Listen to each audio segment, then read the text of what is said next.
Hello guys, welcome to drone academy. நம்ம இன்னைக்கு இந்த வீடியோ பதிவில் என்ன பார்க்க போறோம் பார்த்தீங்கன்னா, முகலாய பேரரசு. ஓகேங்களா, கிட்டத்தட்ட 1526 இருந்து 1707 வரைக்கும் முகலாய பேரரசுடைய ஆட்சி எப்படி நடைபெற்றது அப்படின்றது இந்த லெசன்ல பார்க்க போறோம். ரெண்டாவது, அரசர்கள் என்னென்ன பண்ணாங்கன்னு சொல்லிட்டு நம்ம இங்க பாத்துருவோம். சரிங்களா, என்னென்ன இப்போ ஃபர்ஸ்ட் அரசர் தோற்றுவித்தவர்கள் இருந்து கடைசி அரசர்களுடைய பங்களிப்பை பார்க்க போறோம். சரிங்க சார், இவங்க பண்ண சீர்திருத்தங்கள் மற்றும் சமூகம் மற்றும் பொருளாதாரம் அப்படின்னு சொல்லக்கூடிய எல்லாத்தையுமே என்ன பண்ண போறோம் பார்த்தீங்கன்னா பார்க்க போறோம். பட் என்ன பார்க்க போறோம்னா, ஜஸ்ட் அப்படியே ஸ்டோரி பேசிஸ்ல வரப்போகுதுங்க. இந்த லெசன் பொறுத்த வரைக்கும் அப்படியே கதை வடிவில் வந்துட்டே இருக்கும். நீங்க என்ன பண்ணிட்டு இருக்கீங்கன்னா அப்படியே ஜஸ்ட் ஃபாலோ பண்ணிட்டு வந்துட்டு இருந்தாலே போதுமானது. எக்ஸாம் பாயிண்ட் ஆஃப் வியூல எல்லா பாயிண்ட்ஸுமே நான் உங்களுக்கு சொல்லி கொடுத்துட்றேன். சரிங்களா, பாருங்க, நம்ம எடுத்த உடனே நான் எடுத்து ஃபர்ஸ்ட் வந்து பார்த்தீங்கன்னா முகலாய பேரரசுன்னு கொடுத்துட்டு அழகியா ஒன்று வேலைப்பாடு கொடுத்துருக்காங்க, தாஜ்மஹால். ஓகேங்களா, 8 அதிசயங்கள்ல ஒன்னாவது அதிசயம் பார்த்தீங்கன்னா தாஜ்மஹால். இப்போ தாஜ்மஹாலை பத்தி நம்ம சொல்லலாம். சரிங்களா, அப்ப எல்லாத்தையும் பத்தி நம்ம இந்த லெசன்ல பார்க்க போறோம். ஜஸ்ட் ஃபாலோ பண்ணிட்டே வாங்க, பார்க்கலாமா? பாருங்க, முகலாய பேரரசு இந்த பானிபட் போர்ல ஜெயிச்ச உடனே, ஓகேங்களா, இந்த ஃபர்ஸ்ட் அரசர்கள் வரிசையை நோட் பண்ணிக்கோங்க. பாபர், ஹுமாயூன், அக்பர், ஜஹாங்கீர், ஷாஜகான், அவுரங்கசீப். ஓகேங்களா, இது நம்ம எப்பவுமே இங்கிலீஷ்ல சொல்லி கொடுக்குற வார்த்தை தான். என்ன சொல்லுவோம்னு பாத்தீங்கன்னா, பி ஃபார் பாபர், பாட்ஷான்னு சொல்லுவோம், ஞாபகம் இருக்குங்களா? ஹுமாயூன் எச், ஓகேங்களா, அக்பர் ஏ, ஜஹாங்கீர் ஜே, ஷாஜகான் எஸ், அவுரங்கசீப் ஏ. அமைச்சுக்கலாமா? பாட்ஷா ஞாபகம் வச்சுக்கலாமா? பாருங்க, ஓகேங்களா, இந்த இடத்துல பாட்ஷா ஞாபகம் வருதுங்களா? இப்போ பாட்ஷா என்ன அர்த்தம் பார்த்தீங்கன்னா முகலாய வம்சம் அப்படின்னு சொல்றது நம்ம ஈஸியா ஞாபகம் வச்சுக்கலாம். அப்போ வரிசை ஈஸிங்க.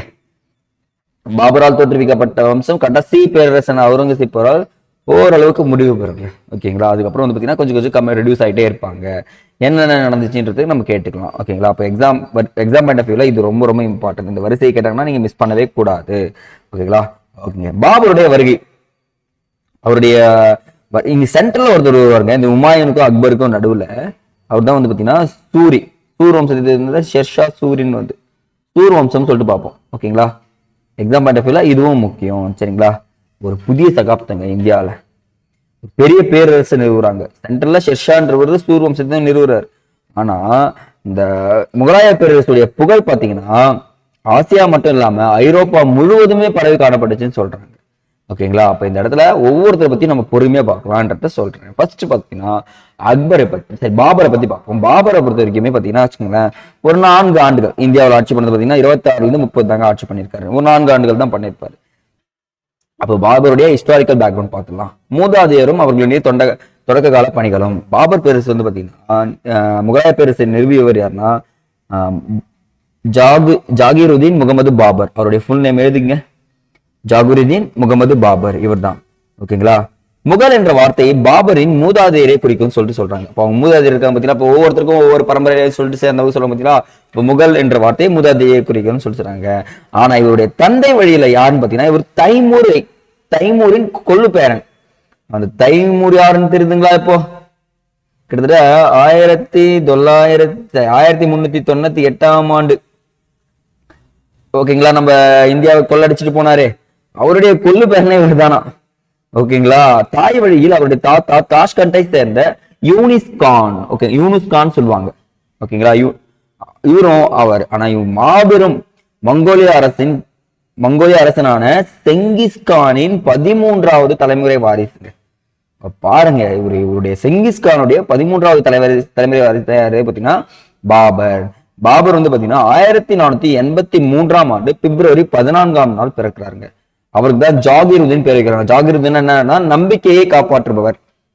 புரியுதுங்களா? இப்ப ஒரு வார்த்தை அப்ப ஏன் அவருக்கு அந்த பேர் வச்சாங்கன்னு சொல்லிட்டு நம்பிக்கையை காப்பாற்றுபவர் தான் யார் சொல்றாங்க பாத்தீங்கன்னா ஜாகிருதீன் சொல்றாங்க. அப்ப முகமது என பெயரிடப்பட்டது ஜாகிருதீன் முகமது. 12வது வயதுல ஒரு ஆசியால ஒரு சிறிய அரசராக இந்த பார்கானாவை சொத்தாக பெறுகிறார். இந்த பார்கானான்னு ஒரு பகுதி இருக்கும், அந்த என்ன பண்றாரு பாத்தீங்கன்னா எடுத்துட்டு ஆட்சி பண்ணிட்டு இருக்காரு. ஆனா அங்கிருந்து விரட்டி அடிக்கப்படுகிறார். ஒரே ஒரு காரணம் தான், அங்க சித்தப்பா பெரியப்பா மாமா மச்சான்லாம் இருப்பாங்களா, அதே மாதிரி உஸ்பெக்கால் தோற்கடிக்கப்படுகிறாருங்க. உஸ்பெக்குகள்ன்றது பாத்தீங்கன்னா அந்த பகுதியில அவங்களுடைய சித்தப்பா வந்த முறையில் தான். ஆனா கிட்டத்தட்ட ஒரு 10 வருஷங்க பயங்கர துயரம். ஓகேங்களா, அவரால் எதுவுமே பண்ண முடியல. ரொம்ப கஷ்டத்திலே இருந்துட்டே இருக்காங்க. ஏன்னா துரத்தரிக்கப்பட்ட ஒரு நாடு இழந்து சுத்திட்டு இருக்காரு, அவருக்கு ஒரு நாடும் கிடைக்கல. சரிங்களா, அதுதான் இங்க ஒரு விஷயமாவே இருக்கு. ஆனா முகலாய பேரரசுக்கு அடித்தளம் இடுறதுக்கு நிறைய இருந்திருக்கு. ஏன்னா பாபர் என்ன பண்றாருன்னா ஸ்ட்ரெயிட்டா போயிட்டு ஒரு இடத்த கைப்பற்றுறாருன்னா, ஆப்கானிஸ்தான்ல ஒரு பகுதி இருக்கு, காபூலை கைப்பற்றுறாருங்க. காபூலை கைப்பற்றி உட்காந்து யோசிக்கிறாரு, தைமூர் கொள்ளையடிச்சாருல்ல, அப்ப அவருடைய எண்ணங்கள் எல்லாமே கிழக்கு நோக்கி இந்தியா மீது பார்வை திரும்ப ஆரம்பிக்குது. ஏன் நம்ம இந்தியா கிட்ட போக கூடாது, அங்கதான் பெரும் செல்வம் இருக்குன்னு சொல்லிட்டு நம்ம கேள்விப்பட்டிருக்குமே, இந்தியாவில போய் என்ன இருக்குன்னு சொல்லிட்டு பார்த்துட்டு வரலாமா அப்படின்னு சொல்லிட்டு அவருடைய யோசனை வருது. அப்பதான் 1905ஆம் ஆண்டு, 1505ஆம் ஆண்டுங்க, 1505ஆம் ஆண்டு காபூலை கைப்பற்றிய பாபர் அதே ஆண்டு இந்தியாவை நோக்கி முதற்படையை மேற்கொள்கிறாருங்க. ஃபர்ஸ்ட் வருஷமே மேற்கொள்றார். போறவர் என்ன பண்றாரு பாத்தீங்கன்னா, போற வழியிலே கொஞ்சம் போயிட்டே இருக்கப்ப மத்திய ஆசியா மீது அவர் இழந்தார் பத்தியா, அந்த பகுதி மீதும் அவருக்கு கவனம் செலுத்த ஆரம்பிச்சிச்சு. ஓகே, நமக்கு இதுவும் வேணும் அதுவும் வேணும்னு சொல்லிட்டு. ஆனா போர்கள்ல இருந்த அவரு 1524ஆம் ஆண்டு தாங்க பஞ்சாப் வராரு. பஞ்சாப்புக்கு மேல அவருக்கு ஆசை வரல. ஓகே, எனக்கு பஞ்சாபே போதும், நான் இந்த பஞ்சாப்லயே இருந்துடுறேன் அப்படின்ற ஒரு விஷயத்த எடுத்துக்கிறாரு. ஆனா அச்சமயத்துல தான் ஒரு வாய்ப்பு வருது. எப்பவுமே சொல்லுவாங்க, ஒரு வாய்ப்பு தேடி வந்து அதை கரெக்டா பயன்படுத்திக்கிறதுல பாபர் ரொம்ப ரொம்ப நல்லவராங்க. ஏன்னா அந்த கடைசி வம்சம் டெல்லியில லோடி வம்சம்னு இருக்கும், ஓகேங்களா, அந்த லோடி வம்சத்துல கடைசி லோடின்னு சொல்லி இப்ராஹிம் லோடி ஆட்சி பண்ணிட்டு இருப்பார். ஆட்சி பண்ணிருக்கப்போ அந்த அவருடைய சித்தப்பா பையன் பெரியப்பா பையன்ற மாதிரி தௌலத் கான் லோடியின் மகன் திலாவார் கான் அப்படின்ற ஒருத்தரும், டெல்லி சுல்தானின் மாமனார் ஆலம் கான் ஒருத்தரும், இருவரும் காபூல் வராங்க. காபூல் வந்து பாபர் நீங்க வந்து இந்தியா மீது படையெடு, நான் உனக்கு ஹெல்ப் பண்றேன், ஓகேங்களா, அந்த சுல்தானை இறக்கிட்டு நீ வந்து ஆட்சியை பொறுப்பு ஏத்துக்கோ, எனக்கெல்லாம் அந்த மீட்டை கொடுன்னு சொல்லிட்டு சொல்றாரு. அப்ப பாபர் யோசிக்கிறார், ஓகே நம்ம கிட்ட ஆடுங்க வந்துருச்சு, அந்த ஆட்டை நம்ம என்ன பண்ணோம், வெட்டாம விடக்கூடாது அப்படின்றத யோசிச்சு பாபர் அவர் உதவி கேட்ட உடனே என்ன பண்றாரு பார்த்தீங்கன்னா, நான் வரேன்னு சொல்லிட்டாரு. அப்ப ஆரம்பிச்சுதாங்க இந்த பானிபட் போர். புரியுதுங்களா? 1526ஆம் ஆண்டு நடைபெற்ற முதல் பானிபட் போர். பாருங்களேன், இப்ராஹிம் லோடி கிட்ட கிட்டத்தட்ட 1,00,000க்கு மேல படை வீரர்கள் இருந்திருக்காங்க. பாபர் கிட்ட வெறும் 10,000 படை வீரர்கள் தான் இருந்திருக்காங்க. எப்படி சார் ஜெயிச்சிருப்பாங்க பாத்தீங்கன்னா, பீரங்கி குண்டுகளை அவர்கள் பாபர் பயன்படுத்தியதா சொல்றாங்க. அப்ப என்ன பண்றாரு பாத்தீங்கன்னா, டெல்லியும் ஆக்ராவையும் ஒரே நேரத்துல பானிபட் போர்ல கைப்பற்றி முகலாய அரசை ஆக்ராவின் தலைநகராக கொண்டு துவங்குறாங்க. அப்போ முகலாய வம்சத்தின் ஃபர்ஸ்ட் தலைநகரம் எதுன்னு கேட்டாங்கன்னா என்ன சொல்லணும், ஆக்ரா. மறக்காதீங்க, நோட் பண்ணுங்க. ஃபர்ஸ்ட் இடத்துலயுமே ஆக்ராவை தலைநகரமா வச்சு அவங்க ஆரம்பிச்சிடுறாங்க. அப்போ பாபரின் ராணுவ ஆக்கிரமிப்புகள் ஸ்டார்ட் ஆகுது. அப்படியே 27வது வருஷம் என்ன பண்றாங்க, ராணா சங்காவை தோற்கடிக்கிறாருங்க. அவருடைய ஆதரவாளரான கண்வாயினம் இடத்தில் மொத்தமா தோற்கடிச்சு என்ன பண்ணிடுறாரு, அந்த பகுதியை கைப்பற்றாரு. 1908 1500. அடுத்தது 1528 சந்தேரிக்கு தலைவருக்கும் எதிரான போரில் வெற்றி பெறாரு. அப்புறம் 1929 வங்காளத்தையும் பீகாரையும் சேர்த்து ஆப்கானிஸ்தான் தலைவர்கள் மொத்த பேரையும் என்ன பண்ணிடுறாரு, வெற்றி கொண்டார். ஓகேங்களா? ஆனா அந்த வெற்றிகளை ஒன்றிணைக்க முயற்சிக்கும் போதே என்ன பண்றாரு பாத்தீங்கன்னா, இயற்கை எழுதிடுவார். என்ன பிரச்சனை நடந்திருக்கு அப்படின்னு பாத்தீங்கன்னா, பாபருக்கு ஒரு 4 மகன்கள் இருப்பாங்க. அதுல ரொம்ப ரொம்ப இம்பார்ட்டன்ட் யாருன்னா ஹுமாயூன். இந்த ஹுமாயூன் என்ன பண்ணுவார் பாத்தீங்கன்னா, ஒரு படுத்த படுக்கையை ஆயிடுவாங்க. இந்த படுத்த படுக்கையில இருக்கிறப்போ ஹுமாயூன் கிட்ட போய் சொல்லுவாங்க, இந்த மதகுருக்கள் எல்லாம் போயிட்டு நீ கொஞ்ச நாள்ல சரியாயிடுவேன்னு சொல்லிட்டு பாபர் கிட்ட திரும்பும்போது பாபர் கிட்ட சொல்லுவாங்க, பாபர் ஹுமாயூன் உடல்நிலை சரியில்லாம போயிட்டு இருக்கு, அப்போ அவரை நம்ம சரி பண்ணணும்னா கடவுளுக்கு ஏதாச்சும் ஒண்ணு கொடுத்தாதான் நம்ம என்ன பண்ண முடியும், நமக்கு அவரை காப்பாற்றுவாருன்னு சொல்லும் போது இவர் யோசிக்கிறாரு. ஏன்னா மத நம்பிக்கைகள்ல அவர் ரொம்ப ஈடுபட்டு இருப்பாரு. அப்ப போய் என்ன பண்ணுவாரு பாத்தீங்கன்னா, ரொம்பமா தியானம் பண்ணுவாருங்க. ஒரு 10-15 நாளைக்கு மேல அப்படியே சாப்பாடு எல்லாம் கம்மி பண்ணிட்டு தியானம் பண்ணிட்டே இருப்பாரு. தியானத்தால இவருடைய உடல்நிலை கொஞ்சம் பாதிக்கப்பட்டு என்ன பண்றாரு பாத்தீங்கன்னா, பாபர் மரணம் அடைஞ்சிருவாருங்க. ஆனா அவங்க சொன்னது பாருங்க, செல்வத்தை கொடுக்கணும்னு சொல்லியிருப்பாங்க, வேற எதனா கொடுன்னு சொல்லியிருப்பாங்க. ஆனா இவர் தியாகத்தை பண்ணுவாரு. தியாகம் பண்ண ஒரு 10-15 நாள்ல என்ன ஆயிடும் பாத்தீங்கன்னா, இவர் முழிச்சுப்பாரு. அவள்தான் இவர் உடம்பு ஃபுல்லா ரெடி ஆகி என்ன பண்ணுவாரு, அவருடைய ஆட்சியே ஏற்பாரு. ஓகேங்களா? அதாவது பாபருடைய காலம் முடியுது. ஆனா இந்த பாபர் என்ன பண்றாரு பாத்தீங்கன்னா, அந்த துருக்கிய பாரசீக மொழிகளில் புலமை பெற்றவர்னு சொல்றாங்க. அவர் சுயசரிதத்தை பாபரி அப்படின்ற வடிவத்துல கொடுத்திருக்காரு. அதுல என்னென்ன குறிப்பிட்டிருக்காரு பாருங்களேன், விலங்குகள், செடிகள், மரங்கள், மலர்கள், கனிகள் எல்லாத்தையும் பத்தியும் பதிவு செஞ்சிருக்காரு. பாபர் பின்பற்றிய ஒரு மிகப்பெரிய விஷயம் பாத்தீங்கன்னா, தம்முடைய மகன்கள்ல யார் தகுதியுடையவரோ அவர் தான் வாரிசா அறிவிக்கணும்னு சொல்லிட்டு பழமையான முறை யார்கிட்ட இருந்துச்சுன்னா, அந்த முறை செங்கிஸ்கான் கிட்ட இருந்திருக்கும். அவன் என்ன பண்ணுவான்னா, 10 பையன் இருந்தாலும் 10 பையன்ல திறமையானவனை தூக்கி தான் அரசனா போடணும், ஏன்னா அப்பதான் நம்மளுடைய குலம் வந்து செழிக்கும்னு சொல்லிட்டு செங்கிஸ்கான் நம்பி இருப்பாரு. அது அப்படியே ஃபாலோ பண்ணவர் யாருன்னா இவர் தாங்க, பாபர் தாங்க. பாபர் வந்தோடனே இது உங்களை திறமையான பையன் யாருன்னு பாத்தீங்கன்னா ஹுமாயூன் சொல்லிட்டு ஹுமாயூன் தன் வாரிசாக அறிவித்து இறந்து போயிட்டு இருப்பாரு. சரிங்களா? ஓகேங்க. இப்ப நம்ம யார் பார்க்க போறோம்னா ஹுமாயூனை பத்தி பார்க்க போறோம். அந்த ஹுமாயூனை பத்தி சொல்லணும்னு வச்சுக்கோங்களேன், பயங்கரமா சொல்லலாங்க. ஹுமாயூன்ன்றது அர்த்தம் என்னன்னா அதிர்ஷ்டசாலின்னு சொல்லுவாங்களாம். ரொம்ப ரொம்ப அதிர்ஷ்டசாலின்னு சொல்லுவாங்களாம். ஆனா இவருக்கு நடந்த சில கொடுமைகள் எல்லாம் கேட்கிறப்போ அதிர்ஷ்டமா அப்படின்ற ஒரு விஷயம் இவர் லைஃப்ல கிடைச்சிருக்குமான்ற அளவுக்கு யோசிக்க வைக்கும். பாருங்களேன், 1530 to 1540 சென்ட்ரல் ஒரு கேப், ஒரு 15 வருஷம். திருப்பி 1586 ஒரே வருஷம் தான் உயிரோட இருப்பாரு, மரணம் அடைஞ்சிருவாரு. என்ன நடந்துச்சு அப்படின்றத தெளிவா பார்த்துட்டு வருவோம். இவர் அரச பதவி ஏற்ற உடனே இவர் சொல்லிட்டு போறாரு பாபருக்கு சொல்லிட்டு போவாரு, இவர்கிட்ட தம்பிங்களை கொஞ்சம் நல்லா பாத்துக்கப்பா, அவனுக்கு சூதுவாது தெரியாது அப்படின்னு சொல்லிட்டு போவாரு. பண்ண தப்பு அதுதான். நீ தம்பிங்களை பாத்துக்கன்னு சொல்லிட்டு போயிருந்தா பரவாயில்ல, அவர் என்ன பண்ணுவாரு, அப்பா பேச்சு அப்படியே நம்பிடுவாரு. யாரு? ஹுமாயூன். சரிப்பா, நான் என்ன பண்றேன், 3 தம்பி இருக்கானுல்ல, அதுல கம்ரான், இன்டால், அஸ்காரி, இவங்க 3 பேருக்குமே என்ன பண்றேன்னு பாத்தீங்கன்னா ஒவ்வொரு இடத்த ஆளுநர் பதவியா கொடுத்துட்றேன்பா, அவங்க எல்லாம் ஆளுநராவா இருக்கட்டும் சொல்றேன். ஆனா அவங்களுடைய ஆசை சும்மா இருக்குமா? ஆளுநரா இருக்கு, நான் ரத்த வாரிசு தானே, எனக்கும் டெல்லி அரியணை தேவைப்படுதுன்னு சொல்லிட்டு ஒரு பெரிய ஆசைப்பட்டு என்ன பண்ணிடுறாங்க பாத்தீங்கன்னா, டெல்லி மீதும் அவங்களுக்கு ஒரு மோகம் இருக்க ஆரம்பிச்சிது. இதை தவிர ஹுமாயூனுக்கு இன்னொரு போட்டியாளர்கள் பாருங்களேன், அதிர்ஷ்டசாலின்னு சொன்னா 3 பேர் போட்டியாளர் வேண்டாம், இன்னொருத்தான் வராரு. அவர் தான் பாத்தீங்கன்னா பீகாரையும் வங்காளத்தையும் ஆட்சி செய்து கொண்டிருந்த ஆப்கானியனான ஷெர்ஷா சூரின்றவர் தான். ஓகேங்களா? சூர் வம்சத்தை பத்தி நம்ம பின்னாடி பெருசாக பார்ப்போங்க. எனக்கு ரொம்ப ரொம்ப பிடிச்சது யாருன்னா இந்த ஷெர்ஷா சூரி தான். இந்த ஷெர்ஷா சூரி கூட பிரச்சனை பண்ணதுல இந்த ஷெர்ஷா 1539 சவுசா என்னும் இடத்தில், நோட் பண்ணுங்க இந்த பாயிண்ட், ரொம்ப ரொம்ப இம்பார்ட்டன்ட். சவுசா என்னது அடுத்த வருஷமே 1540 கன்னோஜ் என்னும் இடத்திலும் என்ன பண்றாங்கன்னா ஹுமாயூனை தோற்கடிக்கிறார். இங்க தாங்க பிரச்சனை. ஹுமாயூனை என்ன பண்றாரு, அரண்மனையிலிருந்து தூக்கி வீசப்படுறான். என்ன சொல்றாங்கன்னா, கங்கை ஆற்றங்கரை இருக்குல்ல, அந்த கங்கை டெல்லி அங்க பக்கத்து தானே இருக்கு, கங்கை ஆற்றங்கரையை நீந்தி போறாராம். அங்கிருந்து சிந்து நதியை தாண்டி போறாராம். சிந்து நதியை தாண்டி ஈரானுக்கு போயிடுறாருங்க. அங்க தப்பி ஹுமாயூன் எங்க போறாரு, ஈரானுக்கு போயிடுறாரு. அங்க அந்த பாரசீக அரசரான சபாவிக் வம்சத்தை சேர்ந்த ஷா தாமஸ் என்பவரிடம் உதவி கேட்கிறாரு. சரி, ஷா தாமஸ் என்ன பண்றாரு, சரி பையன் வந்துட்டா, எதா இருந்தாலும் நம்ம ஒரு பெரிய அரசன், அவனுக்கு என்ன பண்ணுவோம் பாத்தீங்கன்னா நம்மளுடைய பொண்ணை திருமணம் செஞ்சு கொடுப்போம்னு சொல்லிட்டு பெண்ணை திருமணம் செஞ்சு கொடுத்துருந்தாங்க. ஓகேங்களா? அந்த பெண்ணை திருமணம் செஞ்சு கொடுத்துட்டு இது ஒரு கதையாவே இருக்குங்க. அக்பரை பத்தி சொல்லும் போது சொல்றேன். திருப்பி வராரு, வந்து என்ன பண்றாரு பாத்தீங்கன்னா டெல்லியை கைப்பற்றுறாரு. எப்பன்னு பாத்தீங்கன்னா 1555 பெரிய படையா பாருங்க, ஷா தாமஸ் கிட்ட ஒரு படையை கூட்டு வராரு. அங்கிருந்து வரும்போது நிறைய ஆப்கானிய வீரர்களையும் கூட்டின்னு வர்றாரு. கூட்டின்னு வந்து என்ன பண்ணிடுறாரு, மொத்த பேரும் காலி பண்ணி அவருடைய ஆட்சியை கைப்பற்றுறாரு. ஓகேங்களா? ஆனா அதிர்ஷ்டசாலியான ஹுமாயூன் 1556 டெல்லியில் அவருடைய நூலகம் ஒண்ணு இருக்கும். அவங்க அந்த படிக்கட்டுல ஏறுவாருங்க. ஏறி அவர் என்ன பண்ணுவார் பாத்தீங்கன்னா கீழே விழுந்து மரணம் அடைகிறார். பாருங்க எவ்வளவு கொடூரமான ஒரு விஷயம். வாழ்க்கை முழுவதும் சுத்திட்டு இருந்தவரே இவர் தாங்க. ஏன்னா அண்ணன் தம்பி பிரச்சனை பண்றான், ஷெர்ஷா சூரி விரட்டி அடிக்கப்படுறான், அங்க இருந்து போய் ஒரு திருமணம் பண்ணிட்டு வந்து வாழ்க்கையை வாழணும்னு ஆசைப்பட்டா ஒரே வருஷத்துல அரசனாய் இறந்து போறான் கீழே விழுந்து. அப்ப எவ்வளவு பெரிய துயரத்துங்கள்லாம் இவர் பட்டிருக்காருன்றத இங்க சொல்றாங்க.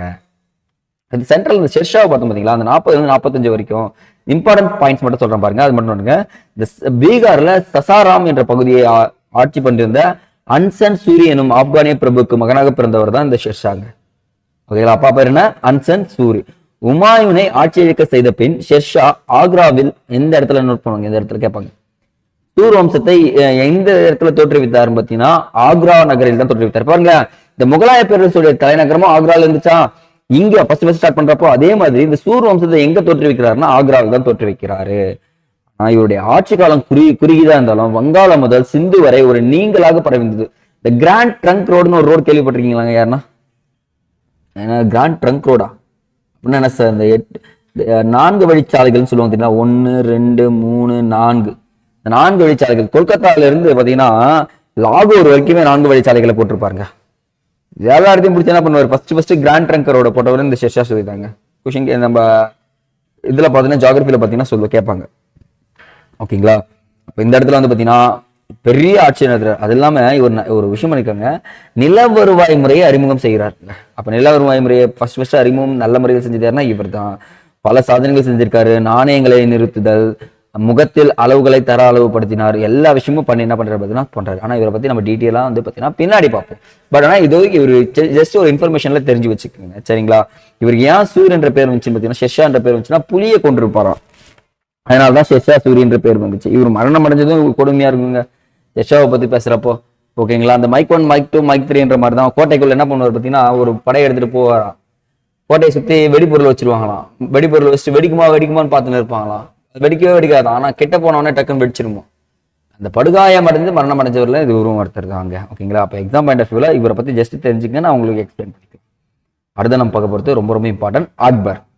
ஆனா ஹுமாயூனுடைய பையன் தான் அக்பர். என்ன சார் அக்பர் உண்மையே சொன்னா ஹுமாயூன் அதிர்ஷ்டசாலின்னு சொன்னாங்க. அதெல்லாம் உண்மையாவே நான் ஏத்துக்க மாட்டேன். ஏன்னா அக்பர் தான் அதிர்ஷ்டசாலி.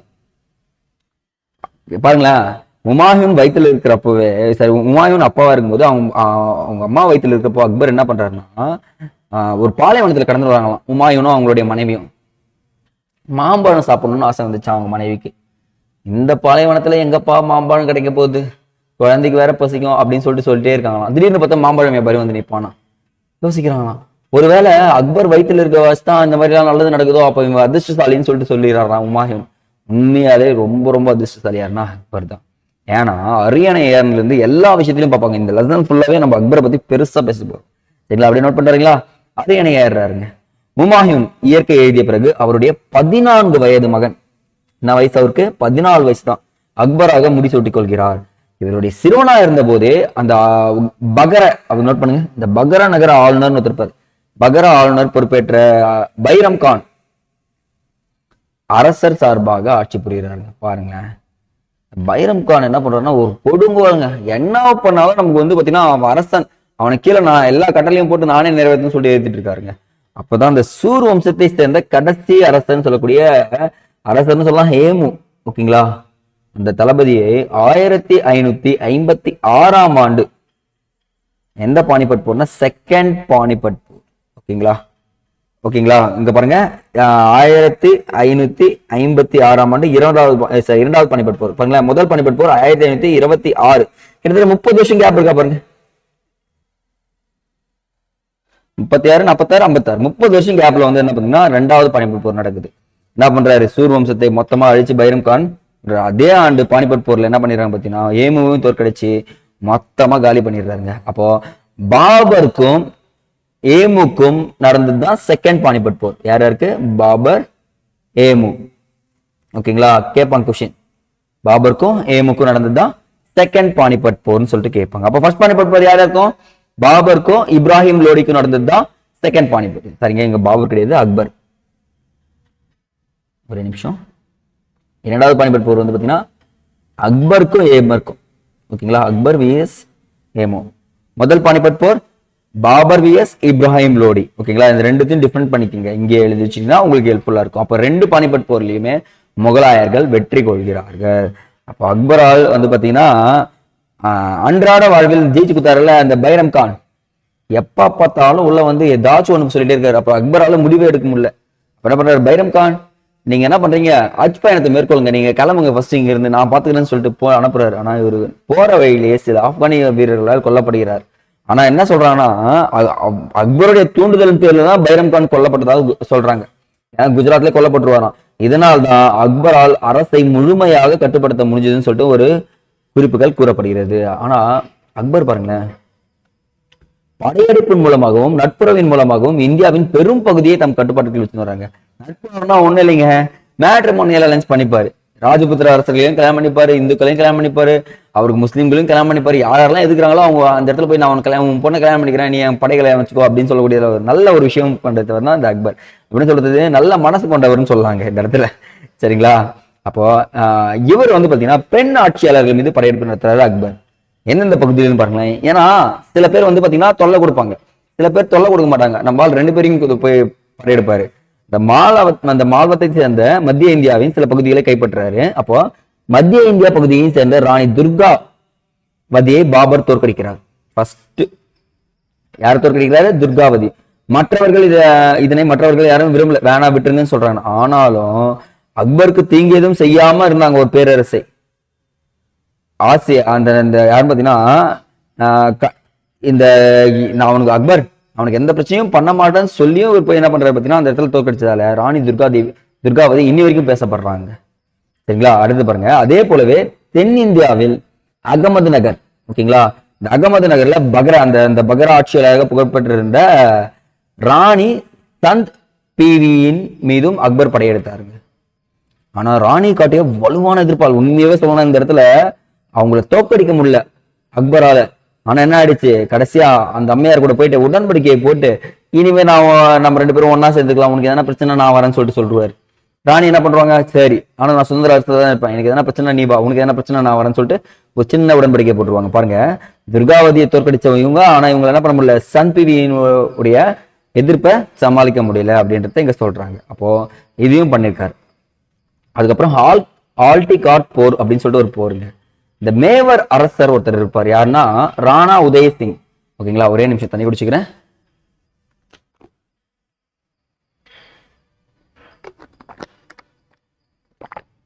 இந்த மேவர் அரசர் யாரு நோட் பண்ணீங்க, ராணா உதயசிங். அவரை தோற்கடிச்சு சித்தூரை கைப்பற்றுறாருங்க. ஒன் பை ஒன்னா எழுதுங்க. ரெண்டாவது 1569ஆம் ஆண்டு ராந்தம்பூரையும் என்ன பண்றாரு பார்த்தீங்கன்னா கைப்பற்றினார்.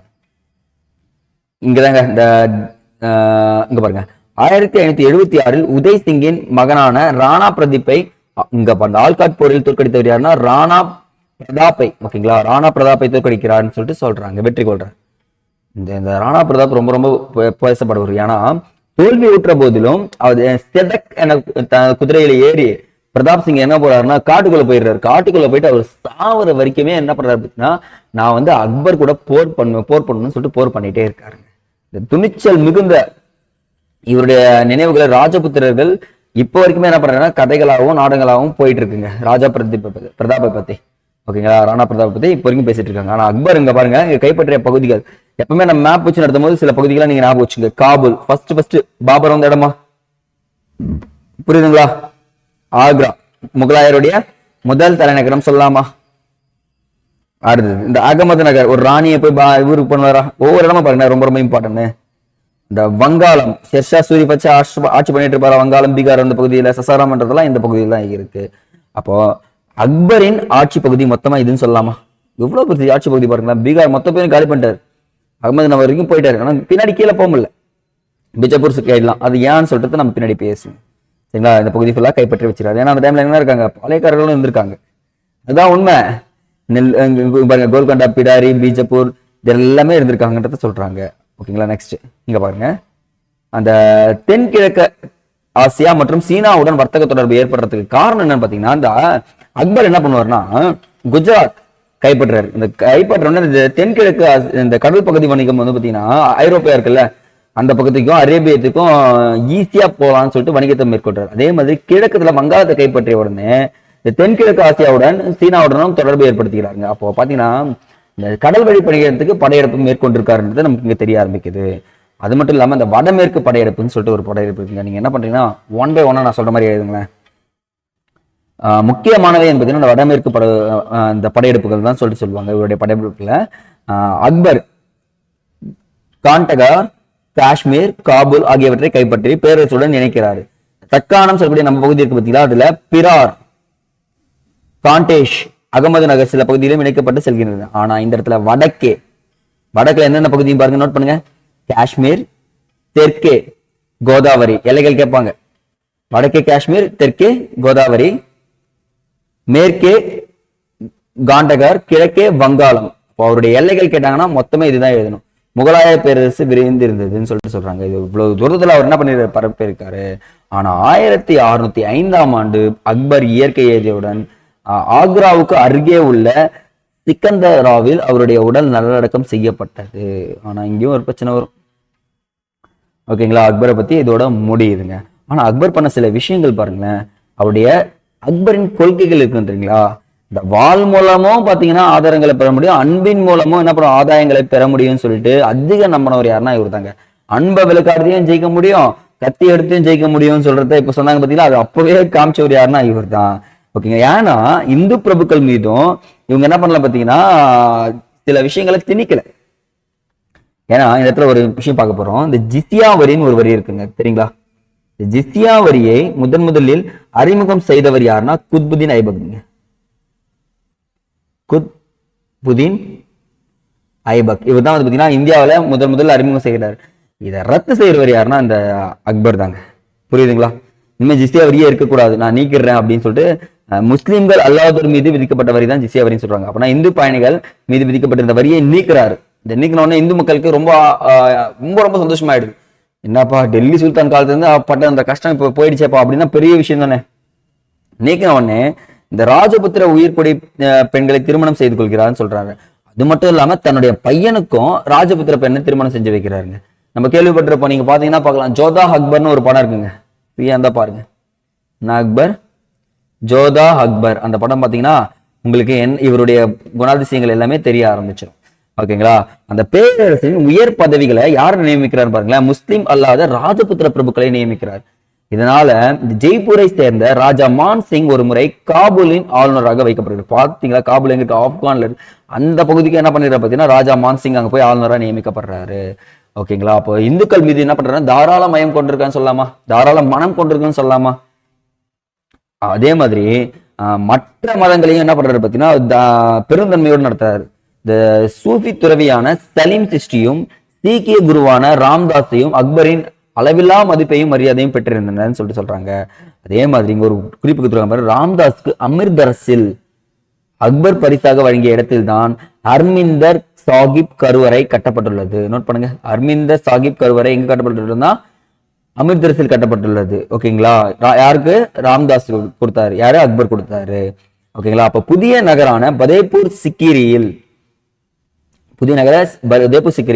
அக்பரால் கட்டப்பட்ட இபாதா கானா எனும் மண்டபத்தில் அனைத்து மதங்களும் அறிஞர்களும் ஒன்று கூடினர். அப்போ இபாதா கானா என்ன அர்த்தம், ரொம்ப ப்ரீவியஸ் கொஸ்டின் கேட்கக்கூடிய வாய்ப்பு இருக்கு. இபாதா கானா அனைத்து மதங்களும் சேர்ந்த அறிஞர்களும் ஒன்று கூடிய இடத்துக்கு தான் இபாதா கானான்னு சொல்றாங்க.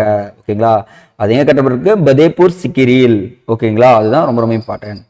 அப்போ இவருடைய பண்பாடும் பங்களிப்பும் அப்படின்னு சொல்லிச்சுன்னா கல்வியில பெரிதும் ஆதரித்தாருங்க. கல்விதான் ஒருத்தன விஷயங்கள் மாத்தும் சொல்லிட்டு ஒரு நூலகத்தை தொடங்கி ஒரு 4000க்கும் மேற்பட்ட கையெழுத்திட்ட பிரதிகள் இருந்துச்சுன்னு சொல்லிட்டு சொல்றாங்க. எக்கச்சக்கமான நூல்கள், அந்த நூல்களை படிங்க அப்படின்னு சொல்றதையும் சொல்றாரு. கருத்துக்கள், நம்பிக்கைகள் எல்லாத்தையுமே என்ன பண்றாரு பார்த்தீங்கன்னா ஆதரிக்கிறாரு. அப்போ இவருடைய அவையில சில நூலாசிரியர்கள் கதை இருந்திருக்கு. அபுல் பாசல், நோட் பண்ணுங்க, அப்துல் பெசி, அப்துல் ரஹீம் கான், கான் ஆகிய நூலாசிரியர்கள் சிறந்த கதை நூலாசிரியராக இருந்தாங்க. அது மட்டும் இல்லாம பீர்பால், திறமையான அதிகாரியான ராஜா தோடர்மால், ராஜா பகவன் தாஸ், ராஜா மான் சிங் அக்பரின் அவையில் இடம்பெற்றிருந்தனர். கேட்பாங்க கேள்வி, அக்பரின் அவையில் இடம்பெற்றிருந்தவர்கள் யாரான்னு சொன்னா இவர் தான். இந்த பாடலாசிரியரான இசை மேதையுமான தான்சென் அவரும் இருந்திருக்காரு. இப்போ பாடலாசிரியர் இசை மேதை அப்படின்னு சொல்லிட்டு கேட்டாங்கன்னா யார் சொல்லணுங்க, தான்சென். அவருமே பாபருக்கு ஒரு இசைன்னா ரொம்ப பிடிக்குங்க, செம்மையா டான்ஸ் ஆடுவாங்க முகலாயர்கள். நீங்க நம்ப மாட்டீங்க, அந்த டான்ஸ் எப்படி இருக்குன்னா ஒரு கை மேல தூக்கிட்டு ஒரு கை அப்படியே வளைச்சி வளைச்சி வளைச்சி வளைஞ்சு வளைஞ்சு ஆடுவாங்க, செம்மையா ஆடாது. அக்பர்லாம் டான்ஸ் எல்லாம் பாக்குறப்போ, ஜோதா அக்பர் படத்தை பாக்குறப்போ நானே மீம் இருந்து டான்ஸ் ஆடிக்கணும்னா பாத்துக்கீங்களேன். அதே மாதிரி ஓவியர் தஷ்வந்த் ஆகியோர் என்ன பண்றாரு பாத்தீங்கன்னா அக்பருடைய அவையில அலங்கரித்தாருன்னு சொல்றாங்க. பாருங்க, அக்பர் எல்லாரையுமே பக்கத்துல வச்சுக்கிறாரு, நாட்டை விரிவடைஞ்சுட்டே போயிட்டு இருக்கு. அப்போ என்னன்னா இந்த இடத்துல அவர் ஒரு நல்ல தாராள மனம் கொண்டவர்ன்றது இங்க தெரிய ஆரம்பிக்குது. சரிங்களா.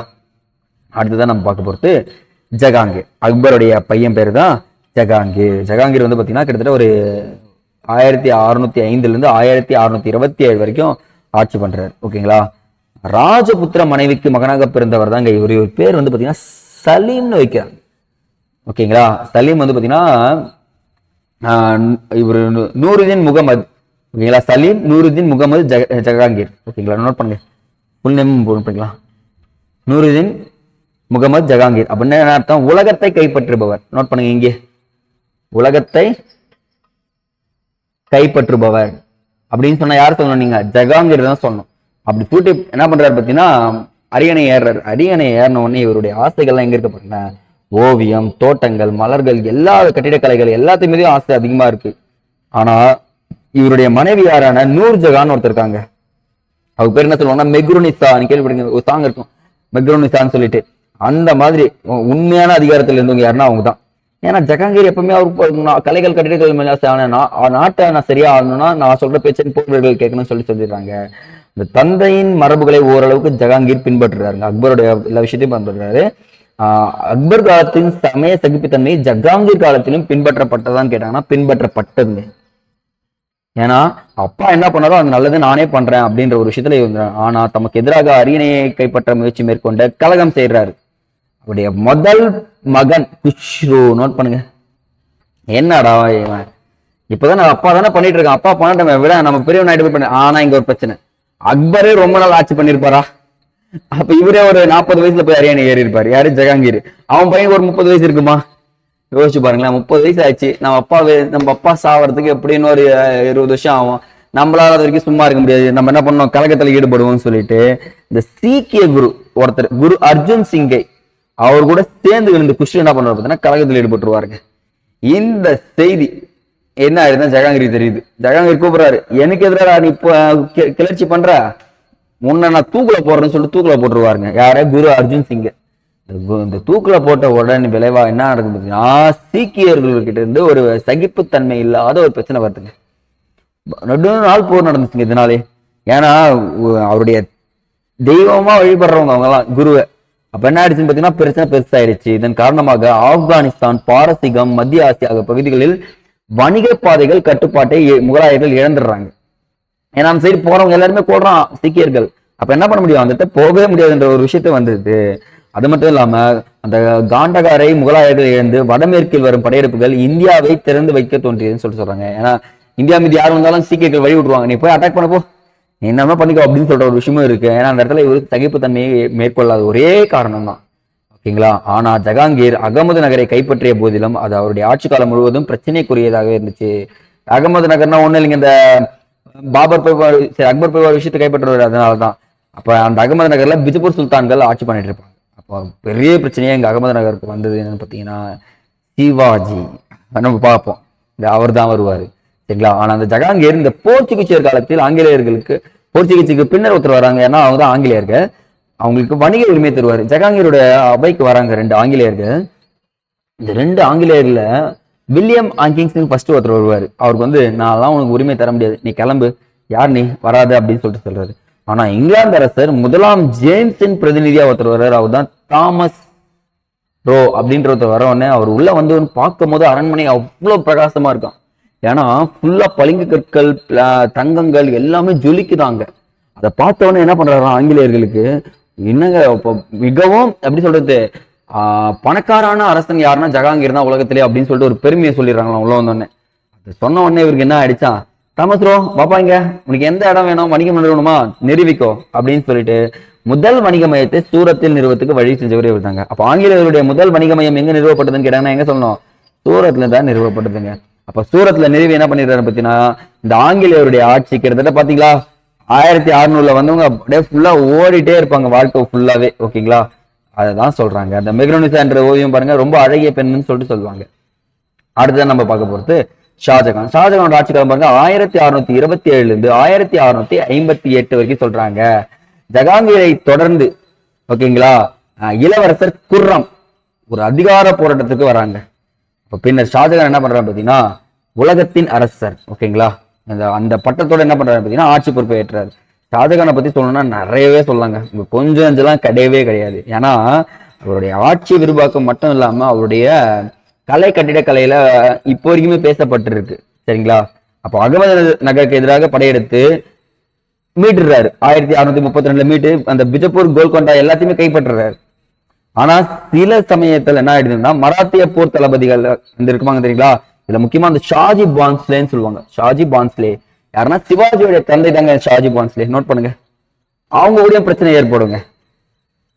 ஆனா எப்ப பார்த்தாலும் பிரச்சனை மட்டும் போயிட்டு இருக்கும். பட் ஆனா என்ன பண்ண முடியல, ஜெயிக்க முடியாத சூழ்நிலை ஏற்பட்டுரும். ஆனா மராத்திய வீரர்களை கொண்ட அணிவகுப்பு பயிற்சி அளித்த முகலாயர்களுக்கு எதிராக என்ன பண்ண பார்த்தீங்கன்னா போரிட செய்யறாங்க மராத்தியர்கள் எல்லாமே ஒன்னா சேர்ந்து. அப்போ தக்காணத்துல மராத்தியர்களையும் சேர்த்து முகலாயர்களுக்கு எதிராக ஒரு நீண்ட, இப்ப பாருங்களேன், இந்த பகுதியில வடமேற்குல சீக்கியர்கள் பிரச்சனை பண்றானா, தக்காணத்துல யார் பிரச்சனை பண்ண ஆரம்பிச்சுட்டான், இவங்க மராத்தியர்களும் பிரச்சனை பண்ண ஆரம்பிச்சுட்டான். அப்போ சமய விஷயங்களில் ஷாஜகான் என்ன பண்றான்னு பாத்தீங்கன்னா இந்த இடத்துல சகிப்புத்தன்மை அற்றவராக தான் இருக்காருன்னு சொல்றாங்க. ஓகேங்களா. ஓகேங்க, கொஞ்சம் கொஞ்சமா இருந்துக்கலாம் அப்படின்ற ஒரு விஷயத்தையும் கொண்டு வர்றாருங்க. அப்போ இவருடைய ஆட்சி காலத்தில் முகலாய பேரரசுடைய புகழ் உச்சத்தை ஏற்றச்சுன்னு சொல்லலாம். ஏன்னா அதிசயங்கள்ல ஒன்றான தாஜ்மஹாலையும் கட்டி கொடுத்துட்டாரு, நிறைய விஷயங்கள் இவர் செஞ்சிருக்காரு. இதை பத்தி நம்ம பின்னாடி பார்ப்போம் ஃபுல்லாவே. சரிங்களா.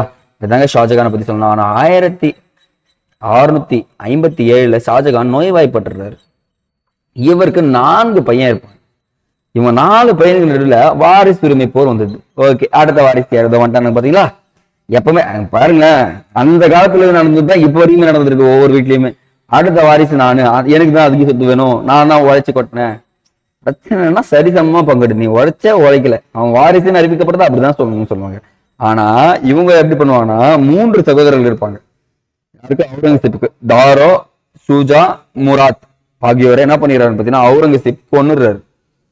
கொன்னுட்டு வாழ்நாள் இறுதி வரைக்கும் அப்பாவை 8 ஆண்டுகள்ங்க, ஒரு ஆண்டு 2 ஆண்டு இல்ல, 8 ஆண்டுகள் கைதியாக்கி ஆக்ரா கோட்டையில் உள்ள ஷாபர்ஜ் என்ற அரண்மனையில் தூக்கி உள்ள போட்டுற, சிறைவாசம் போட்டுற. அவ்வளவுதான். தெரியுதுங்களா ஷாஜகானுக்கு இவ்வளோ பெரிய தண்டனை கொடுத்தாருன்னு சொல்லிட்டு. அவுரங்கசீப் உள்ள போனவர் அடி தான். டெய்லியும் 2 சவுக்கடி கொடுப்பாங்களாம். கொடுத்தது மட்டும் இல்லாம எப்ப சாவன்னு கேட்பாங்களாம். சாப்பாடு வந்து அவங்க பொண்ணுக்கு போய் கொடுப்பாங்க. ஒரு குறிப்பிட்ட காலத்துக்கு அப்புறம் 8 வருஷமா உள்ள இருந்தவர் அங்கிருந்து வியூ பார்ப்பாராம். ஜன்னல் மட்டும் தான் திறந்து வைப்பாங்களாம். அந்த ஜன்னல் இருந்து அழகா அந்த தாஜ்மஹாலை பார்ப்பாராம். தாஜ்மஹால் தான் மும்தாஜ் புதைச்ச இடம்னு சொல்லுவாங்க. தான் மனைவியை பார்த்துட்டே இருப்பாராம். ஒரு ஸ்டேஜ்ல என்ன ஆயிடுன்னு பாத்தீங்கன்னா, அந்த அவருடைய முடிகளை அவரே பிச்சுப்பாராம். அவர் நகங்களால உடம்ப கிழிச்சுப்பாராம் மரணத்தை தேடி. எனக்கு மரணம் வேணும்னு சொல்லிட்டு. ஆனா 8 ஆண்டுகள் கழித்து அவர் மரணிப்பாராம். அவங்க பொண்ணு எல்லாம் நிறைய ஹெல்ப் பண்ண போவாங்களாம், பட் பண்ண விட மாட்டாங்களாம். யாரு? அவுரங்கசீப். ஓகேங்களா? அதோட ஷாஜகானோட ஆட்சி காலம் முடிவு பெறுது. அடுத்ததான் நம்ம பார்க்க போற அரசர் யாருன்னா, ஒரு நல்ல அரசர்னு சொல்லலாம், கொடுங்கோல் அரசர்னு சொல்லலாம், அவுரங்கசீப். முகலாய மன்னர்களிலே கடைசி அரசர் யாருன்னா அவுரங்கசீப். தந்தையை சிறைப்படுத்தி ஆட்சியை தொடங்கினாருன்னு சொல்லலாம். அப்ப இவருடைய பேர் பாருங்க, ஆலம்கீர் அப்படின்னு சொல்லுவாங்க. அலாம்கீர்னு சொல்லலாம். ஓகேங்களா? அலாம்கீர்னா உலகை கைப்பற்றுபவர் என்ன பட்டத்தை சூட்டி கொடுக்குறாங்க. உலகத்தை கைப்பற்றுபவர் பட்டத்தை சூட்டி அரியணையை ஏறுறாரு. இந்த தாத்தா ஜகாங்கீர் மாதிரியே இருக்கக்கூடாது, அப்பா மாதிரி இருக்கக்கூடாது அப்படின்னு சொல்லிட்டு என்ன பண்றாருன்னா, கட்டிடக்கலைகள்ல என்ன பண்றாரு, நாட்டமே கொள்ள என்ன பண்றாருன்னா, இடம் வேணும் எனக்கு, எல்லா நாடும் எனக்கு தான் சொந்தமாகணும்னு சொல்லிட்டு மற்ற மதங்களை சுத்தமா என்ன பண்ணல, துச்சமா நினைக்க ஆரம்பிச்சிட்டாரு. எனக்கு இந்து மதமா, இது ராஜபுத்திர மதமா, இது சீக்கிய மதமா, எல்லாரும் அடிச்சு தடுத்துறா அப்படின்னு. அப்போ இந்துக்களின் மீது விதிக்கப்பட்டிருந்த ஜிஸ்யா வரியை மீண்டும் விதிக்கிறார். இங்கதான் ஒரு ப்ரீவியஸ் கொஸ்டின் பாருங்க. இந்துக்களின் ஃபர்ஸ்ட் ஜிஸ்யா வரியை விதித்தவர் குதுபுதீன் ஐபக். அதை ஒழித்தவர் அக்பர். அதை மீண்டும் கொண்டு வந்தவர் யாருன்னு பாத்தீங்கன்னா அவுரங்கசீப். புரியுதுங்களா? அப்ப 3 கேள்வி சொல்லி கொடுத்துருக்கேன். மீண்டும் கொண்டு வந்தது யாரு? அவுரங்கசீப். ஓகேங்களா? அப்போ இந்துக்கள் மீது என்ன ஆயிடுச்சு பாத்தீங்கன்னா, ரொம்ப வெறுப்பை காட்டி இந்துக்கள் யாரெல்லாம் அரசு பணிகள் இருக்காங்களோ அவங்க எல்லாருமே என்ன தூக்கிடுறாரு. இனிமே இந்துக்கள் அரசு பணிகளுக்கோ அரசு பதவிகளுக்கோ உட்கார வைக்க கூடாதுன்றத ஒரு தெளிவா இருந்திருக்காரு. ஆனா அந்த 1658 1681 இடைப்பட்ட காலத்தில் வட இந்தியாவிலிருந்து அவுரங்கசீப் பாத்தீங்கன்னா பண்டேலர்கள், சீக்கியர்கள், ஜாட்டுக்கள், சாத்னாமியர்கள் ஆகியோரின் கழகங்களை அடிச்சு ஒடுக்கிறார். யாரெல்லாம் நீ கழகம் பண்றியோ அவனை எல்லாரும் காலி. அதே மாதிரி வடகிழக்கில் அவர் மேற்கொண்ட விரிவாக்க நடவடிக்கைகள் காமரூபாவை, அதான் அந்த அஸ்ஸாம் சொல்லுவாங்க தெரியுங்களா, அந்த பகுதி தான் அந்த ஹாஹோம் அரசுடன் ஏற்பட்ட காரணமாச்சுன்னு சொல்றாங்க. அந்த அஸ்ஸாமி என்ன பண்ணிருக்காரு, என்ன பண்றாரு, தாக்கியிருக்காரு. ஆனா அது பல காலங்கள் திருப்பி இங்க நடக்குது. நான் பாருங்க அவுரங்கசீப்போடைய விரிவாக்கம் பாருங்களேன். அப்பா, இந்த காபுல், பெஷாவர், இங்க பாருங்களேன், நம்ம தஞ்சாவூர் வந்திருப்பாருங்க மனுஷன், தஞ்சை வரைக்கும் அடிச்சு நிமிஷம் பண்ணிருப்பாரு. ஆனா இந்த ஒரு பகுதியை மட்டும் பிடிக்க முடியல பாருங்களேன், இந்த ஒயிட்டா இருக்கு இந்த பகுதி, தெரியுதுங்களா? இது யாருடைய பகுதி தெரியுமா? சிவாஜியுடைய பகுதி. இதுதான் நம்ம பார்ப்போம். ஓகேங்களா? நெக்ஸ்ட் கிளாஸ்ல சூப்பரா இருக்குங்க இந்த பகுதி. பாருங்களேன், இவ்வளவு பெரிய ராஜ்யத்துல இந்த ஒரு பகுதி பிடிக்க முடியல. என்ன காரணம்? அந்த சிவாஜி அப்படிலாம் அவரு ஆட்டம் காட்டம் வச்சிருப்பாருங்க மனுஷன். கொஞ்சம் நெஞ்சம் ஆட்டம் காமிச்சிக்க மாட்டான், கடைசி வரைக்கும் ஆட்டம் காமிச்சு வச்சிருப்பாரு. சரிங்களா? இப்போ இந்த இடத்துல ராஜபுத்திரர்களும் மற்றும் மராத்தியருடன் கொண்டிருந்த உறவு. இந்த அவுரங்கசீப் பாத்தீங்கன்னா ராஜபுத்திரர்கள் மீது கொண்டிருந்த பகைமையும் அந்த நெடுங்காலமா போருக்கு வழிவீச்சுன்னு சொல்றாங்க. அதே மாதிரி இந்த மராத்தியர் கூட இதுதான் நடந்துச்சு. ஏன்னா இந்த அவுரங்கசீப்புக்கு ஒரு பையன் இருப்பான். அவன் பையன் பேர் பாத்தீங்கன்னா அக்பர். புரியுதுங்களா? அவுரங்கசீப்போட பையன் பேருனா அக்பர். அவருக்கு எதிராக என்ன பண்றாரு பாத்தீங்கன்னா, அவுரங்கசீப் எதிராக கலகம் பண்றாரு. ராஜபுத்திரருடன் சேர்ந்துக்கிறாரு. சேர்ந்து என்ன பண்றாரு பாத்தீங்கன்னா, இடையூறு அடிச்சுட்டே இருக்காரு. இனிமே நான் சொல்றேன், நான் தான் அரியணை வேணும்னு சொல்லிட்டு. அப்ப தக்காணத்தின் இளவரசர் ஆன அக்பர், அவர் அப்ப தக்காணத்தோட இளவரசராக இருப்பாரு, ஆளுநராகவும் இருப்பாரு. அப்ப சிவாஜியின் மகன் சாம்பாஜியுடன் என்ன பண்றாரு பாத்தீங்கன்னா, சிவாஜியோட பையன் பாருங்க, அவுரங்கசீப்போட பையன் அக்பரு, சிவாஜியோட பையன் சாம்பாஜி, இவங்க 2 பேரும் சேர்ந்து ஒரு ஒப்பந்தம் மேற்கொள்றாங்க.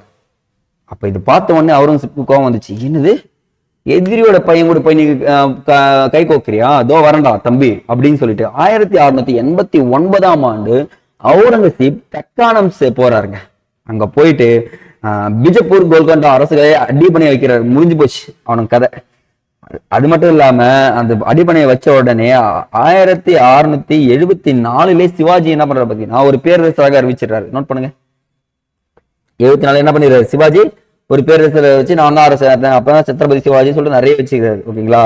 தென்மேற்கில் சிவாஜியின் எழுச்சியை அவுரங்கசீப்பால் கண்டிப்பா தடுக்கவே முடியல. ஏன்னா அவங்க யூஸ் பண்ண மெத்தட் பாத்தீங்கன்னா கொரில்லா போர் முறைங்க. மறைந்திருந்து தாக்குதல். மேற்கு தொடர்ச்சி மலைகள்ல போய் டக்குன்னு ஒழிஞ்சு போகலாம், திருப்பி தாக்க வருவாங்களாம். ஓகேங்களா. ஆனா இங்க என்ன நடக்குன்னா சிவாஜியுடைய பையன் மைந்தர் பட்டத்து இளவரசர் சாம்பாஜியை கைது செய்து சித்திரவதை பண்ணி தலையை வெட்டி ஆத்துல போட்டுருவாங்களாங்க. தோல்லாம் உரிப்பானா, டே பை டே அவங்க நகத்தை வெட்டுவானா. அதெல்லாம் கேட்கிறப்போ படிக்கிறப்போ எனக்குலாம் அப்படியே மனம் உருகிடுச்சு. உண்மையா ஒருத்தன் ஒரு அரசன் இப்படி இருப்பானா அந்த குடும்ப அரசன் அந்த அவுரங்கசீப் தான். உண்மையாவே எனக்கு அவுரங்கசீப் பாக்குறப்ப கொஞ்சம் ஒரு ஷாக்கிங்காவே இருந்துச்சுங்க. ஓகேங்க அப்படின்ற அளவுக்கு. ஆனாலும் 96வது வயதில் பாருங்களேன், கிட்டத்தட்ட 4 வருஷம் தானே செஞ்சுரி போட்டிருப்பாரு மனுஷன். 96வது வயசுல என்ன பண்றாரு பாத்தீங்கன்னா இயற்கை எழுதுறாரு 1707ஆம் ஆண்டு. அப்போ தக்காணத்திலே தங்கிடுறாரு. ஓகே நமக்கு இதுக்கப்புறம் மரணம் வந்துடும் அப்படின்னு சொல்லிட்டு அங்கே டெல்லி விட்டுறாரு. அப்ப அவுரங்கசீப்பின் இறுதி காலகட்டத்தில் ஆங்கிலேயர்கள் மദ്രാஸ், நோட் பண்ணுங்க, கல்கத்தா, மும்பை ஆகிய இடங்களில் வணிக மையங்களை வலுவாக நிறுவினார்கள். உண்மைதானே. அப்போ 1707 மரணம் அடைஞ்சோடனே நம்ம பிளாசி போர்னு ஒரு போர் பார்த்திருப்போம். 1757 புரியுதுங்களா. கிட்டத்தட்ட ஒரு 40 வருஷம் அமைதியா இருப்பானுங்க இந்த ஆங்கிலேயர்கள். அதுக்கப்புறம் தான் இன்னும் பயங்கர ஸ்ட்ராங் ஆவானுங்க. ஓகே இதுக்கப்புறம் எதுவும் கிடையாதுன்னு சொல்லிட்டு. ஆனா இந்த இடத்துல பிரெஞ்சுக்காரர்கள் தங்களின் முதன்மை வணிக மையத்தை பாண்டிச்சேரியில் நிறுவுறாங்க. பாருங்களேன், ஆங்கிலேயர்கள் முதல் வணிக மையம் சூரத்தில் நிறுவனாங்க. பிரெஞ்சுக்காரர்கள் எங்க பாண்டிச்சேரியில் நிறுவுறாங்க. இதுதான் எக்ஸாம் பாயிண்ட் ஆஃப் வியூல ரொம்ப ரொம்ப இம்பார்ட்டன்ட். ஓகேங்களா. அப்போ ஒரு முகலாயருடைய நிர்வாகத்தை பத்தி பார்க்க போறோம். சரிங்களா. அப்ப என்ன பண்ணலாம், ஜஸ்ட் 1 செகண்ட் தண்ணி குடிச்சிருந்தேன்.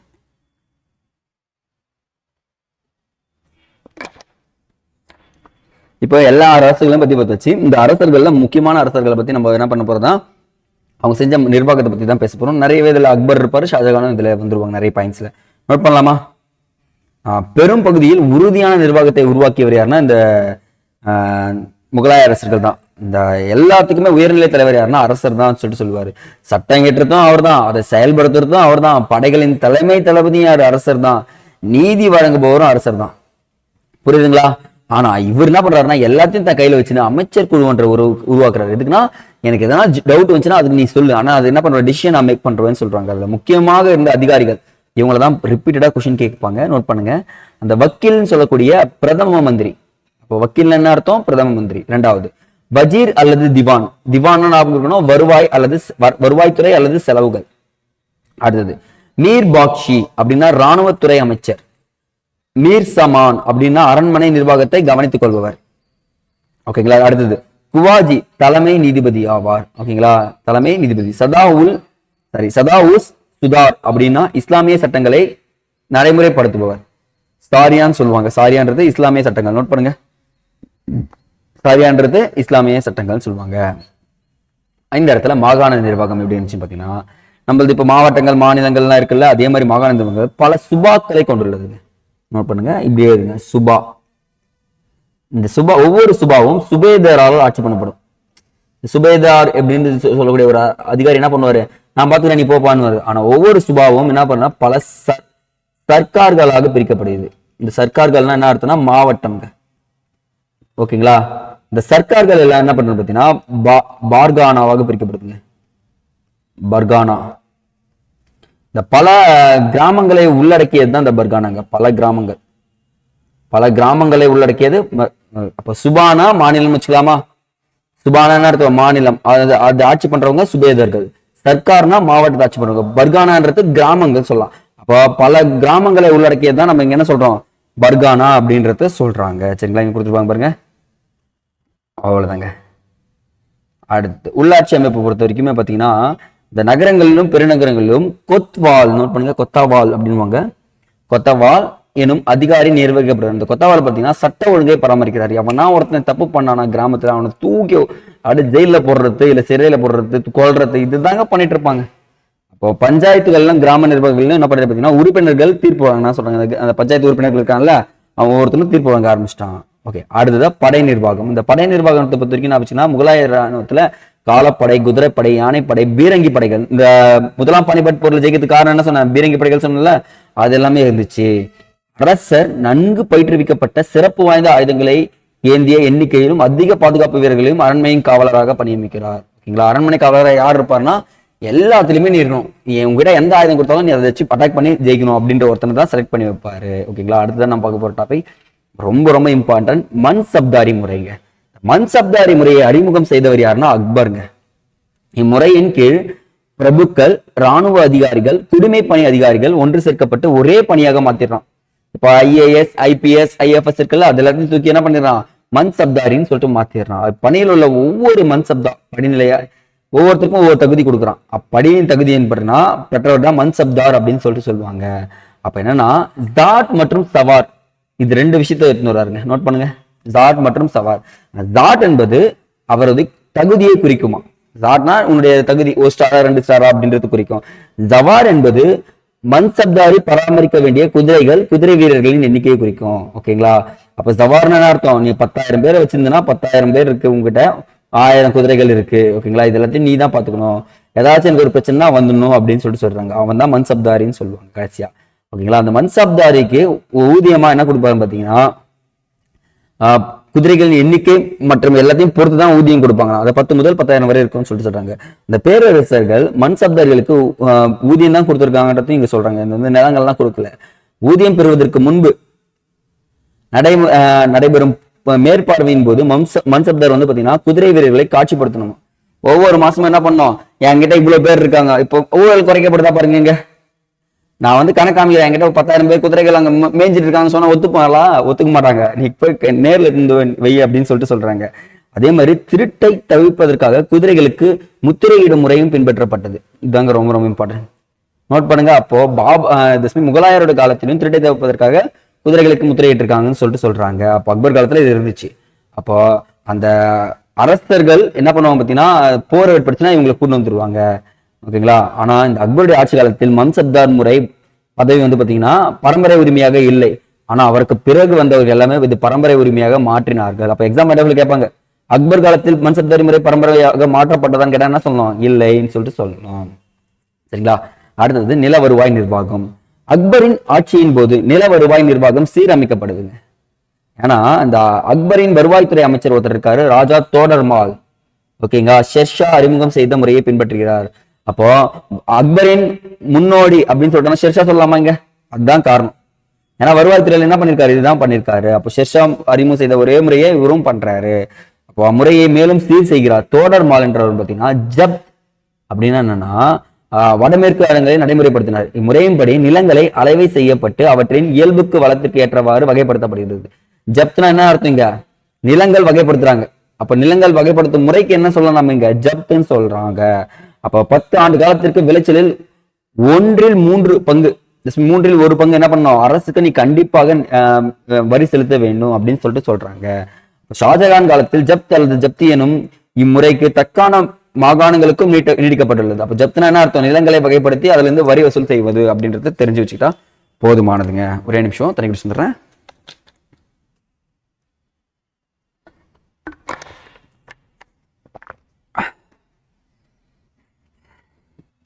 அடுத்தது முகலாய பேரரசர்கள் பழைய இக்தா முறையை ஜாகிர் என்ற புதிய பெயர். இக்தா முறைனா நம்ம எங்கேயோ படிச்சிருக்கோமே, டெல்லி சுல்தான்ல இக்தாக்கள் வந்துருச்சுங்க. இந்த இல்துமிஷ் என்ன பண்ணுவாருன்னா இக்தாக்கள் என்ற நிலங்களை கொடுப்பாரா ராணுவ வீரர்களுக்கு, அது வந்து என்ன பண்ணுவாரு, வரிய எடுத்துன்னு என்கிட்ட மீதி வரிய கொடுங்கன்னு சொல்லுவாரு, அதே கொடுக்குறாரு. ஆனா இது காலப்போக்கில் என்ன பண்றாருன்னா ஜாகிர்தார்கள் என்ன பேர் சுட்டுறாங்க. ஜாகிர்தார்கள் என்ன அர்த்தம்னா ஜமீன்தார்களா மாறுது. இப்ப ஜாகிர்தார்னா ஒரு குறிப்பிட்ட நிலத்தை கொடுத்துட்டு அவனை நிர்வகிக்குன்னு சொல்லுவாங்க. அவங்க அந்த அதிகாரி யாரா இருப்பாங்கன்னா ராணுவம் அல்லது சிவில் அதிகாரி ஒருத்தர்கிட்ட கொடுத்துருவாங்க. இப்போ அவருடைய கடைசி அவங்க என்ன அழைக்கப்படுறாங்கன்னா ஜாகிர்தார் அப்படின்னு அழைச்சு அந்த நிலத்தை மொத்தமா பார்த்துறாங்க. தங்களது ஊதியத்தை பணமாக பெறாத ஒவ்வொருவரும் மன்சப்தார் ஜாகிர்தார் ஆவார். எனக்கு பணமெல்லாம் வேணாங்க, நீங்க வெயிட் பண்ணுங்க, நான் நிலத்தை நிறுத்துக்கிறேன். இது ஒரு ஊழலா பாருங்க. ஏன்னா நேரடியா வந்தா பணமா வாங்கன்னா உங்ககிட்ட குதிரை காமிக்கணும். நான் என்ன பண்றேன், இவ்வளவுதான் வரி வந்துச்சுன்னு சொல்லிட்டு 10 மூட்டை நெல் 5 மூட்டை தான் கணக்கு காமிப்பேன். இது நல்ல ஊழல் இருந்துச்சா, இங்கேயும் நடந்திருக்குன்றது சொல்றாங்க. அப்ப ஜாகிர்தார் தம் அதிகாரிகள் மூலம் நிலவரியை வசூல் செய்தனர். ஓகேங்களா, அப்ப என்ன பண்ணலாம், மாவட்ட அளவிலான வரி வசூல் செய்வோர் அதிகாரிகள் என்ன வைக்கிறாங்கன்னா அமில் குஜார் அப்படின்னு வைக்கிறாங்க. மாநிலங்கள ஜாகிர்தார்னும் மாவட்டங்கள்ல யாரு அமில் குஜார்னு சொல்றாங்க. அவருக்கு இந்த பொட்டாதார், கனுங்கோ, பட்வாரி, முகாதாம் போன்ற துணைநிலை அதிகாரிகளை என்ன பண்றாங்க பார்த்தீங்கன்னா வச்சுக்கிறாங்க. இப்போ நம்ம பார்க்குறோம் பார்த்தீங்களா, revenue inspector, senior revenue inspector, junior revenue inspector, PAO அப்படின்னு சொல்லிட்டு அதே மாதிரி இங்க எல்லா இடத்துலையும் வச்சிருக்காங்கன்றத சொல்றாங்க. ஓகேங்களா. அடுத்தது ஜமீன்தாரி முறை. இந்த நில உடைமையாளர்கள் இருக்காங்கல்ல, நிலவரியை வசூலிப்பதற்காக உருவாக்கப்பட்டது இந்த ஜமீன்தார்கள், இந்த ஜாகிர்தான் சொல்லுவாங்களா, அவங்க தாங்க இது அப்படி சொல்றாங்க. இந்த அதிகாரிகள், படை வீரர்கள் ஆகிய உதவியுடன் என்ன பண்ணுவாங்கன்னா நிலவரி வசூல் பண்ணுவாங்களாம். ஏன்னா தரம் எடுத்துட்டா பிரச்சனை வரும்ல, அப்ப என்ன பண்ணணும், நம்ம கிட்ட ஒரு படை இருக்கணும்னு சொல்லிட்டு வச்சிருக்காங்க. உள்ளூர் அளவிலான தலைவர்களும் சிற்றரசர்களும் ஜமீன்தார்கள் என்று அழைக்கப்பட்டனர். இங்க பாருங்க, தலைவர்களும் சிற்றரசர்களும் இப்படி அழைக்கப்பட்டாங்க, ஜமீன்தார்கள். கிட்டத்தட்ட 16ஆம் நூற்றாண்டில் இறுதி பகுதியில் ஜமீன்தார்கள் தங்களது ஜமீன் பகுதிகளின் மீது உரிமை வழங்கப்பட்டது. ஏன்னா நான் கடைசி வரைக்கும் நான் தான் பார்த்துருந்தேன், இதெல்லாம் எனக்கு தான் அப்படின்னு சொல்லிட்டு உரிமை எடுத்துட்டு அவங்க என்ன பண்ணிடுறாங்க, அதிகமா வசூல் செய்ய ஆரம்பிச்சிடுறாங்க. இப்பதான் ஆங்கிலேயர் வருவாங்க ஜமீன்தார் முறையை ஒழிக்கிறதுக்கு. ஞாபகம் இருக்குங்களா, வந்துருச்சு பாருங்க. அப்போ வரி வசூல் பணிகளை செய்வதற்காக படைகளை வைத்துக் கொள்ளும் அதிகாரமும் அவர்களுக்கு வழங்கப்பட்டது. இந்த பிரச்சனை வந்துச்சா, அப்போ இறைப்பணியில் ஈடுபட்டுள்ள பெரியோர்களும் சமய சார்ந்த நிறுவனங்களும் அரசர் நிலங்களை வழங்கினார்கள். யாரெல்லாம் இறைப்பணியில் ஈடுபட்டிருக்காங்களோ அவங்க எல்லாருக்குமே நான் கொடுத்துட்றேன் அப்படின்னு சொல்றாங்க. அப்போ நிலங்கள் வரி விலக்கு அளிக்கப்படுது. அது என்ன, அந்த நிலங்கள் பேர் இருக்கிறான் பாருங்க, சுய யூர்கள் அப்படின்றாங்க. வரி விலக்கு அளிக்கப்பட்ட நிலங்கள் எப்படி அழைக்கப்படுறாங்க, சுய யூர்கள். கேள்வி கேட்போம், நோட் பண்ணி வைங்க. முகலாய காலத்தில் வரி விலக்கு அளிக்கப்பட்ட நிலங்களுக்கு என்ன பேருன்னு சொல்லிட்டு கேட்டாங்கன்னா என்ன சொல்லணும், அப்படின்னு சொல்லிடுவீங்க, நம்பிக்கை இருக்கு. அடுத்தது சமய கொள்கை. சமய கொள்கையை பொறுத்த வரைக்கும் பார்த்தீங்கன்னா அக்பர் மட்டும்தான் முற்போக்கானவர். எப்படின்னா தாராள மனம் கொண்டவர். இந்த இஸ்லாமிய மதத்துல வந்து பார்த்தீங்கன்னா அதுதான் பெருசுன்னு சொல்ல மாட்டாரு, எல்லா மதமும் சரின்னு சொன்னவர் தான் அக்பர். ஓகேங்களா. அக்பரின் போர் சிகிச்சை கிறிஸ்துவ பாதிரியார் ஒருத்தர் இருப்பாரு, அவங்க எல்லாமே ரொம்ப விரும்பியதா சொல்லுவாங்க அக்பருடைய ஆட்சி காலத்துல. அது இல்லாம இந்த மத கொள்கைகள் எல்லாமே ஒன்னா இணைப்புன்னு சொல்லிட்டு பார்த்திருப்போம். அது இங்க பாருங்க, தின் இலாகி, நோட் பண்ணுங்க, தெய்வீக மதம் சொல்லக்கூடிய ஒரே சமயம் தான் இருக்கணும், அதை உருவாக்கத்துக்கு ட்ரை பண்றாரு. ஆனா அக்பரின் கொள்கையே பின்னாடி ஷாஜகானும் ஜகாங்கீரும் பின்பற்றுறாங்க. ஆனா அவுரங்கசீப் இது தடுத்து நிறுத்திடுறாரு. ஜெஸ்ஸி அவரையே திருப்பி போட்டிருப்பான்னு சொன்ன பார்த்தீங்களா, அது எல்லாமே இவங்க திருப்பி கொண்டு வந்தவர் யாருன்னா இந்த இங்கேயும் வரும். அப்போ ஜெஸ்ஸி அவரையே அவுரங்கசீப் திருப்பி விதிச்சிருவாரு. அப்போ இந்த இடத்துல தாராள மனம் கொண்டவர்கள் யாருன்னா அக்பர், ஜகாங்கீர், ஷாஜகான் வருமா மதத்தை பொறுத்த வரைக்கும், அதுதான் இங்க சொல்றாங்க. ஓகேங்களா. எந்த மதத்து மேலேயும் அவுரங்கசீப் வந்து பார்த்தீங்கன்னா சகிப்புத்தன்மையே இருக்காதுங்க. அதே மாதிரி புதிய கோயில் எதுவுமே கட்டக்கூடாதுன்னு சொல்லுவாரு, சீர் பண்ணவும் கூடாது, கட்டவும் கூடாது, எல்லாத்தையும் இடிச்சு தள்ளுறா அப்படின்ற ஒரு விஷயத்தையும் இவர் கொண்டு வந்துருவாரு. சரிங்களா. அடுத்தது கலை மற்றும் கட்டிடக்கலை. இந்த பாபர் தாங்க ஃபர்ஸ்ட் இந்த பாரசீக கட்டிடக்கலைக்கு இந்தியாவில் அறிமுகப்படுத்துறாரு. இந்த ஆக்ரா, இந்த டோலார்பூர், அப்புறம் குவாலியர், கியூல், அப்புறம் வந்து பார்த்தீங்கன்னா எல்லா கட்டிடங்களும் புதிய கட்டிமுறை, ஒரு நிமிஷம் தண்ணி குடிச்சு சொல்றேன்.